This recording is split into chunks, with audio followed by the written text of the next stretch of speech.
Ishkon itu seperti anak SD yang ingin mengajari seorang profesor, anak SD yang hanya mengenal Krishna, mau mengajari kami orang Hindu Nusantara, yang paham dan mengerti konsep ketuhanan yang menghormati semua makhluk, mulai dari buta kala, hewan dan tumbuhan, manusia dan sesama manusia, para leluhur, para dewa termasuk Krishna, para Buddha, sampai kepada Tuhan Yang Maha Esa, atau Sang Hyang Widiwasa, atau Sang Hyang Urip, atau Sang Hyang Embang.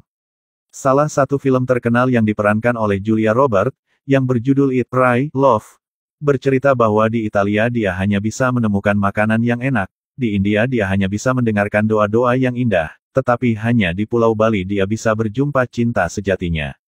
Karena film tersebut, Pulau Bali disebut sebagai Pulau Cinta Kasih.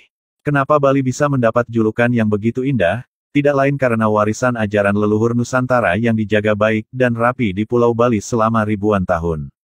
Ajaran leluhur Nusantara, yang telah terbukti membuat Pulau Bali menjadi terkenal di seluruh dunia, harus terus kita jaga, khususnya oleh pemimpin-pemimpin Bali dan PHDI. Merekalah yang seharusnya membuat aturan agar ajaran asli Nusantara tidak dirongrong oleh ajaran asing yang ingin merusak Pulau Bali.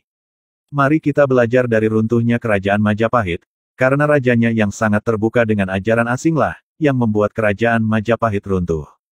Ajaran budaya asing yang diizinkan masuk ke Kerajaan Majapahit, awalnya terlihat baik, tetapi akhirnya orang-orang asing inilah yang menjadi dalang pemberontakan kepada Majapahit. Apakah bapak-bapak pemimpin Bali dan PHDI, ingin Pulau Bali bernasib sama seperti runtuhnya Kerajaan Majapahit? Bapaklah yang harusnya tegas dalam membuat aturan, agar ajaran leluhur Nusantara yang ada di Pulau Bali terus terjaga dengan baik. Yang tidak kalah penting adalah kita sebagai masyarakat harus tahu dan meyakini ajaran leluhur Nusantara ini. Setelah yakin, kita sebagai generasi penerus bangsa, teruslah berusaha menyebarkan ajaran leluhur Nusantara, agar semua masyarakat mengetahui dan meyakini ajaran leluhur Nusantara yang luhur ini. Bila seluruh masyarakat Nusantara sudah mengetahui dan meyakini ajaran leluhur Nusantara ini, maka ajaran asing dalam bentuk apapun tidak akan bisa masuk ke dalam bumi Nusantara yang kita cintai ini. Sebagai kesimpulan, kita berharap agar suatu hari nanti, Ishkon bernasib seperti pengamen di pinggir jalan, yang bernyanyi-nyanyi menarik perhatian pengguna jalan, tanpa ada seorang pun yang menghiraukannya.